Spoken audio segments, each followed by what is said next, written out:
اعوذ باللہ من الشیطان الرجیم بسم اللہ الرحمن الرحیم وبہ نستعین وصلی اللہ علی سیدنا محمد وآلہ الطاہرین ولعنۃ اللہ علی اعدائہم اجمعین۔ بسم اللہ الرحمن الرحیم۔ السلام علیک یا ابا عبداللہ وعلی الارواح التي حلت بفنائک، علیک منی جميعا سلام اللہ ابدا ما بقیت وبقی اللیل والنہار، ولا جعلہ اللہ آخر العہد منی لزیارتکم۔ السلام علی الحسین وعلی علی بن الحسین وعلی اولاد الحسین وعلی اصحاب الحسین۔ السلام علیکم جميعا ورحمۃ اللہ وبرکاتہ۔ تمام ناظرین و سامعین کی خدمت میں سلام عرض کرتا ہوں۔ جیسا کہ آپ محظور ہیں، سلسلہ دروس ترجمہ و تفسیر قرآن جو مستقل آپ کی خدمت میں پیش کیا جا رہا ہے، البتہ چند وجوہات کی بنا پر ادھر چند روز میں حاضر نہ ہو سکا، اور جو سلسلہ دروس چل رہا ہے اس کا درس نمبر 154 آپ کی خدمت میں پیش کیا جا رہا ہے۔ اول قرآن مجید سے ہم نے تلاوت شروع کیا تھا، اور سورہ نساء کی آیت نمبر 62 ہم نے اس کے پہلے درس میں پیش کیا تھا، اور سورہ نساء کی آیت نمبر 63 اور 65، 63 اور 64 آپ کی خدمت میں پیش کیا جائے گا۔ پارہ نمبر 5 تذکرہ چل رہا تھا گزشتہ آیات میں بھی منافقوں کے بارے میں، طاغوت کے بارے میں۔ یہ طاغوت کون ہیں، منافق کون ہیں، ان کے ساتھ پیغمبر اکرم حضرت محمد مصطفیٰ صلی اللہ علیہ وآلہ وسلم کا کیا رویہ تھا۔ اور آج یہ آیت پڑھیں گے کہ پیغمبر نے جو منافقین تھے، جانتے ہوئے بھی کہ منافق ہیں، پیغمبر نے کیا رویہ اختیار کیا۔ خدا بند عالم نے پیغمبر کو کیا حکم دیا کہ ان کے ساتھ کیا رویہ اختیار کیا جائے۔ بسم اللہ الرحمن الرحیم۔ اولئک الذین یعلم اللہ ما فی قلوبہم، یہ منافقین وہ ہیں، اولئک الذین، یہ وہ ہیں، الذین یعلم اللہ، اللہ جانتا ہے، ما فی قلوبہم، ان کے دلوں میں کیا ہے، اللہ ہر چیز جانتا ہے۔ خدا بند عالم متوجہ کرنا چاہ رہا ہے کہ یہ نہ سمجھو کہ علم خدا میں نہیں ہے، لہذا خدا فرما رہا ہے اولئک الذین یعلم اللہ ما فی قلوبہم، یہ وہ لوگ ہیں کہ جن کے دلوں میں کیا ہے وہ اللہ بہتر جانتا ہے۔ فأعرض عنہم وعظہم وقل لہم فی انفسہم قولا بلیغا۔ فأعرض عنہم، اے میرے رسول ان سے اعراض کیجئے، یعنی ان کو چھوڑ دیجئے، ان کو معاف کر دیجئے۔ فأعرض عنہم وعظہم، اور ان کو نصیحت کیجئے۔ فأعرض عنہم وعظہم، ان کو چھوڑ دیجئے، ان کو معاف کر دیجئے، ان کو نصیحت کیجئے۔ یعنی اس آیت میں خدا بند عالم یہ فرما رہا ہے کہ اگر منافق ہے، آپ کو معلوم ہے، پھر بھی اس کی نصیحت کی جانی چاہیے۔ خدا بند عالم رسول اللہ کو حکم دے رہا ہے فأعرض عنہم وعظہم، ان کو معاف کر دیں اور ان کو وعظ و نصیحت کریں، نیک باتیں بتائیں۔ وقل لہم فی انفسہم قولا بلیغا، وقل لہم، ان سے کیا کہیں، کیا وعظ و نصیحت کریں، یہ بھی خدا فرما رہا ہے۔ وقل لہم، ان سے کہیے، فی انفسہم، ایسی بات کہیے جو ان کے نفس پر، ان کے دل پر اثر کرنے والا ہو۔ قولا بلیغا، کیسا قول، کیسی بات، بلیغاً، بلیغ اسے کہتے ہیں جو بامحل ہو، اثر کرنے والا ہو، بامحل ہو۔ لہذا اس آیت میں یہ حکم ہو رہا ہے کہ یہ منافقین جو ہیں خدا بند عالم ان کو خوب جانتا ہے، پھر بھی اے میرے رسول ان کو معاف کر دیجئے، ان کو واضح و نصیحت کیجئے، ان کو سمجھائیے، اور ان کو بامحل اور با اثر الفاظ کے ذریعے سے، بامحل کلمات کے ذریعے سے، نرم لہجے میں اچھے سے ان کو سمجھائیے۔ لہذا یہ منافقین وہ ہیں، ان کی مثال ایسی ہے کہ جیسا کہ تفاسیر میں بھی ذکر ہے کہ یہ نماز تو پڑھتے ہیں، روزہ بھی رکھتے ہیں، لیکن ساتھ ساتھ طاغوت کی بھی پیروی کرتے ہیں۔ گزشتہ آیت میں بھی اس کا تذکرہ ہوا تھا۔ اور منافقوں میں بھی کوالٹی ہے، اقسام ہے، الگ الگ قسم کے منافق ہیں۔ کچھ تو منافقین وہ ہیں جو ناسمجھ ہیں، اپنی ناسمجھی کی وجہ سے منافق ہیں۔ کچھ وہ ہیں جو سمجھتے ہیں اور سمجھ کر کے بھی نفاق کرتے ہیں۔ جو نہیں سمجھتے ہیں فَأَعْرِضْ عَنْهُمْ وَعِظْهُمْ ان کو موعظہ کیجئے، وَقُلْ لَهُمْ فِي أَنفُسِهِمْ قَوْلًا بَلِيغًا، قول بلیغ۔ منافقین میں کچھ ہیں ایسے کہ جو نہیں جانتے ہیں، ایمان پختہ ان کا نہیں ہے، پختہ ایمان نہیں۔ ایک وہ منافق ہے کہ جو دشمن ہے، چال چلتا ہے، اسلام کے خلاف پلاننگ کرتا ہے، اسلام کے خلاف دشمن کی مدد کرتا ہے، یہ قابل اصلاح منافق نہیں ہے۔ منافق وہ کہ ایمان کی کمزوری ہے، اس وجہ سے کبھی نفاق کرتا ہے، تو حکم ہو رہا ہے کہ اس کو اس کے حال پر چھوڑ مت دیجئے، بلکہ چھوڑیے نہیں، اس کو سمجھائیے، اس کو بتائیے۔ اب آیت نمبر 64 پڑھیں گے، 64 سورہ نساء آیت نمبر 64۔ وَمَا أَرْسَلْنَا مِن رَّسُولٍ إِلَّا أَن يُطَاعَ بِإِذْنِ اللَّهِ وَلَوْ أَنَّهُمْ إِذ ظَّلَمُوا أَنفُسَهُمْ جَاءُوكَ فَاسْتَغْفَرُوا اللَّهَ وَاسْتَغْفَرَ لَهُمُ الرَّسُولُ لَوَجَدُوا اللَّهَ تَوَّابًا رَحِيمًا۔ وَمَا أَرْسَلْنَا مِن رَّسُولٍ، خداوند عالم فرما رہا ہے وَمَا أَرْسَلْنَا مِن رَّسُولٍ، ہم نے کوئی رسول نہیں بھیجا، إِلَّا لِيُطَاعَ بِإِذْنِ اللَّهِ، مگر یہ کہ اذن خدا سے لوگ اس کی بات پر عمل کریں، لوگ اس کی پیروی کریں۔ یعنی رسول اللہ کو، انبیاء علیہ السلام کو خدا نے کس لیے بھیجا؟ تاکہ لوگ اس کی پیروی کریں، تاکہ اس کی پیروی کر کے لوگ اپنی دنیا بھی اچھی بنا لیں اور اپنی آخرت اور عاقبت کو بھی اچھی بنا لیں۔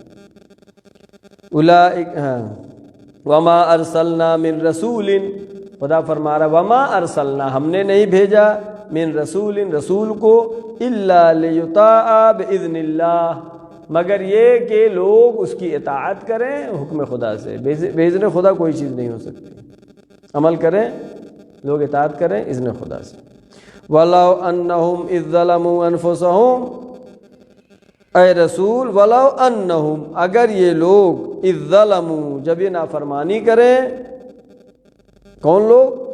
کہ جن کی ہدایت کے لیے انبیاء آئے، اگر یہ نافرمانی کریں، اِذْ ظَلَمُوا أَنفُسَهُمْ، اپنے نفس پر ظلم کریں، جَاءُوكَ فَاسْتَغْفَرُوا اللَّهَ، اور پھر آپ کے پاس آئیں، پہلے تو نافرمانی کریں، گناہ کے مرتکب ہو جائیں، اس کے بعد جَاءُوكَ، آپ کے پاس آئیں، اے میرے رسول، یہ اگر آپ کے پاس آتے ہیں، فَاسْتَغْفَرُوا اللَّهَ فَاسْتَغْفَرُوا اللَّهَ وَاسْتَغْفَرَ لَهُمُ الرَّسُولُ، اور یہ خدا سے معافی مانگتے ہیں، فَاسْتَغْفَرُوا اللَّهَ، اللہ سے معافی مانگتے ہیں، استغفار کرتے ہیں، وَاسْتَغْفَرَ لَهُمُ الرَّسُولُ، اور رسول ان کے لیے استغفار کرتے ہوں،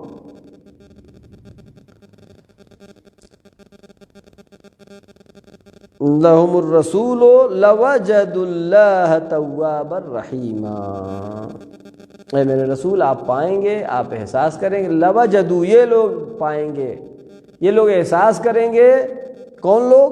جو آپ کے پاس آئے یا جو گناہ کے مرتکب ہوئے استغفار کرتے ہیں، وَاسْتَغْفَرَ لَهُمُ الرَّسُولُ، رسول بھی ان کے لیے استغفار کرتا ہے، لَوَجَدُوا اللَّهَ تَوَّابًا رَحِيمًا، وہ احساس کریں گے، سمجھیں گے، ان کو احساس ہوگا کہ اللہ جو ہے بہت زیادہ گناہوں کو معاف کرنے والا ہے، اللہ بہت زیادہ ہی رحم کرنے والا ہے۔ لیکن اس درجے پہ آئیں آ کے استغفار کریں اور رسول سے کہیں کہ ان کے لیے استغفار کریں۔ لہذا پیغمبر اکرم حبیب خدا ہیں، اگر رسول اللہ کسی کے لیے دعائے استغفار کریں تو خدا بند عالم قبول کرے گا، خود خدا فرما رہا ہے وَاسْتَغْفَرَ لَهُمُ الرَّسُولُ، اگر رسول ان کے لیے استغفار کریں لَوَجَدُوا اللَّهَ تَوَّابًا رَحِيمًا، پائیں گے کہ اللہ تواب ہے اور رحیم بھی ہے۔ جیسا کہ گزشتہ آیت میں بھی ہم نے پڑھا تھا کہ کچھ لوگ یہ سمجھتے ہیں کہ ہم مومن ہیں، ہم نماز پڑھتے ہیں، روزہ رکھتے ہیں کہ ہم مومن ہیں، لیکن ساتھ ساتھ وہ طاغوت کی پیروی کرتے ہیں۔ گزشتہ آیتوں میں بھی تھا اور اس کے پہلے والی آیت میں بھی کہ کچھ لوگ وہ ہیں جو اپنے کو مومن سمجھتے ہیں، نماز و روزہ بھی کرتے ہیں، نماز بھی پڑھتے ہیں، روزہ بھی رکھتے ہیں، لیکن ظالم کی پیروی کرتے ہیں، طاغوت کی پیروی کرتے ہیں۔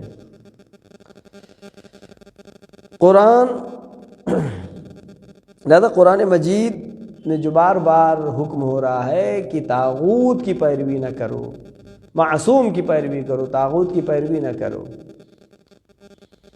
قرآن مجید میں خدا بند عالم جو بار بار یہ کہہ رہا ہے، یہ سب کس لیے ہے؟ یہ احکام صرف یہ سب عمل کرنے کے لیے ہیں، عمل کرنے کے لیے ہیں۔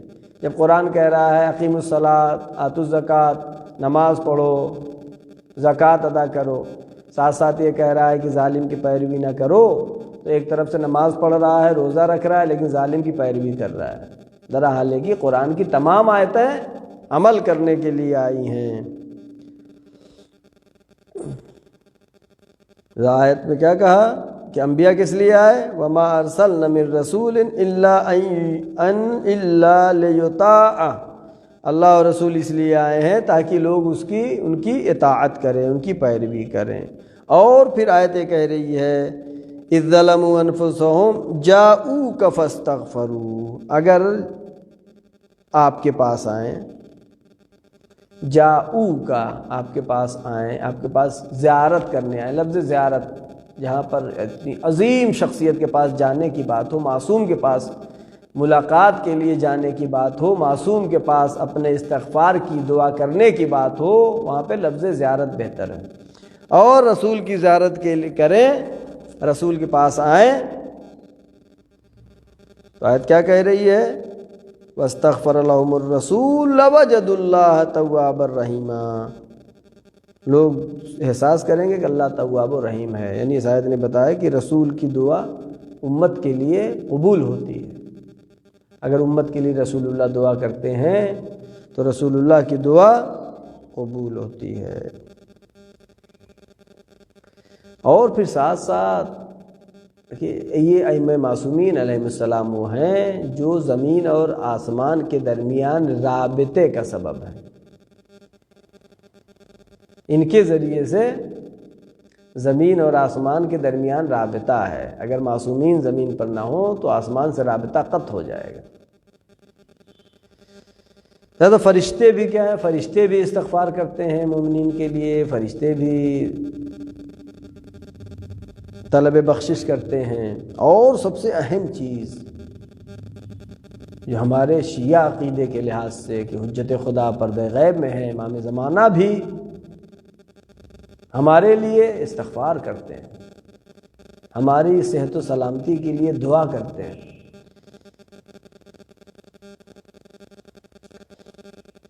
رسول کی زیارت کے بارے میں تذکرہ اس آیت میں ہے۔ ہماری دعا ہے کہ خدا بند عالم ہم سب کو قسمت کرے کہ ہم پیغمبر اکرم کے اور مدفون بقی ائمہ معصومین علیہ السلام، جناب فاطمہ زہرا صلوات اللہ سلام اللہ علیہا اور تمام معصومین علیہ السلام کی قبروں پر جا کر کے زیارت کریں، اور اس دعا کے ساتھ کہ جلد سے جلد ان روضوں کی تعمیر ہو جائے۔ طاغوت ظالم جو ہے یہ وقتی ہوتا ہے، اس کا ایک حباب کی شکل ہے۔ ہر زمانے میں کبھی جناب موسیٰ کے مقابلے میں فرعون، جناب ابراہیم کے مقابلے میں نمرود، یہ اس زمانے میں تھے، ختم ہو گئے۔ لہذا طاغوت کا پاور جو ہے وقتی ہوتا ہے، اور خدا بند عالم اس کی رسی کو ڈھیلی کرتا ہے۔ کس لیے تاکہ اور زیادہ اس کی سزا بڑھے، اس کی اور زیادہ سزا بڑھے۔ لہذا نہ تو گزشتہ زمانے میں طاغوت کامیاب ہوا تھا، نہ آئندہ زمانے میں کبھی بھی ظالم کامیاب نہیں ہوگا۔ تو بہرحال خلاصہ یہ کہ اگر دعا کے لیے نبی کے پاس جا کے کہیں اور نبی دعا کرے لَوَجَدُ اللَّهَ تَوَّابًا رَحِيمًا، اللہ کو تواب اور رحیم پاؤ گے۔ معلوم یہ ہوا کہ رسول اللہ واسطہ ہیں قبولیت دعا کا۔ آج مسلمانوں میں ایک فرقہ وہ ہے جو اپنے کو مسلمان کہتا ہے لیکن رسول اللہ کی توہین کرتا ہے۔ جو رسول اللہ کی توہین کرے کہ معاذ اللہ وہ ختم ہو گئے، مر گئے، ان کو عام انسان سمجھے، درحال کہ وہ اول مخلوق ہیں، نوری مخلوق ہیں، ان کی عقلوں پر پتھر پڑے ہوئے ہیں، اتنی سمجھ کے زمانے میں بھی ان کو سمجھ میں نہیں آ رہا ہے۔ درحال خدا کا کیا کہہ رہا ہے؟ لَوَجَدُ اللَّهَ تَوَّابًا رَحِيمًا، تم پاؤ گے اللہ کو تواب و رحیم۔ یہ نہیں کہا کہ رسول جب زندہ رہیں دعا کریں استغفار کریں تب قبول ہو جائے گی، ورنہ آیت مطلق ہے، آیت میں کوئی قید نہیں ہے، کوئی مقید نہیں پایا جاتا، وہ بھی رسول۔ اور پھر ہمارے عقیدے کے لحاظ سے کوئی مرنا نہیں، مر کے کوئی ختم نہیں ہوتا ہے۔ جب عام انسان مر کے ختم نہیں ہوتا ہے بلکہ ہم کیا لفظ استعمال کرتے ہیں؟ فلاں صاحب انتقال کر گئے۔ انتقال کرنے کا مطلب منتقل ہو گئے، اس دنیا سے اس دنیا میں چلے گئے۔ جب عام انسان کے لیے ہم یہ کہتے ہیں کہ فنا نہیں ہوا ہے، ختم نہیں ہوا ہے، بلکہ وہ سنتا بھی ہے، وہ دعاؤں کا محتاج ہوتا ہے، لیکن جو رسول ہے فاستغفروا اللہ واستغفر لهم الرسول، اگر رسول ان کے لیے استغفار کریں لوجد اللہ توابا رحیما، اللہ کو تواب اور رحیم پاؤ گے۔ لہذا رسول اللہ واسطہ ہے قبولیت دعا کے۔ لہذا جو بھی ہیں طاغوت کی اطاعت اگر انسان کرتا ہے اس کو چاہیے کہ واپس آئے اور امام معصوم کی اطاعت کرے، جن کو خداوند عالم نے جناب آدم کو 1,24,000 انبیاء تمام معصوم ہر زمانے میں حجت خدا رہا، اور پھر رسول اللہ کے بعد دین کے محافظ جو کہ پیغمبر نے خود جن کے نام بھی اعلان کیے ہیں، آخری حجت خدا امام محمد مہدی آخر الزمان علیہ السلام جو کہ پردہ غیب میں ہے۔ ہماری دعا ہے خداوند عالم جلد سے جلد ہمارے امام کے ظہور میں تعجیل فرمائے۔ دعا بہت اہم ہے، بس اہم دعا یہ ہے کہ خداوند ہم کو اولیاء اللہ ائمہ معصومین علیہم السلام کی زیارت اس دنیا میں بھی عطا فرما اور آخرت میں ان کی شفاعت ہمیں عطا فرما۔ پروردگار محمد و آل محمد صدقے میں چاہدہ معصومین علیہ السلام کے صدقے میں ہم جو چند آیات کی تلاوت کرتے ہیں مختصر ترجمہ و تفسیر کے ساتھ، اس کا جو بھی ثواب حاصل ہو پروردگارہ ہمارے مرحومین کو اصال ثواب فرما۔ پروردگارہ جو بھی پریشان حال ہیں ان کی پریشانیوں کو برطرف فرما۔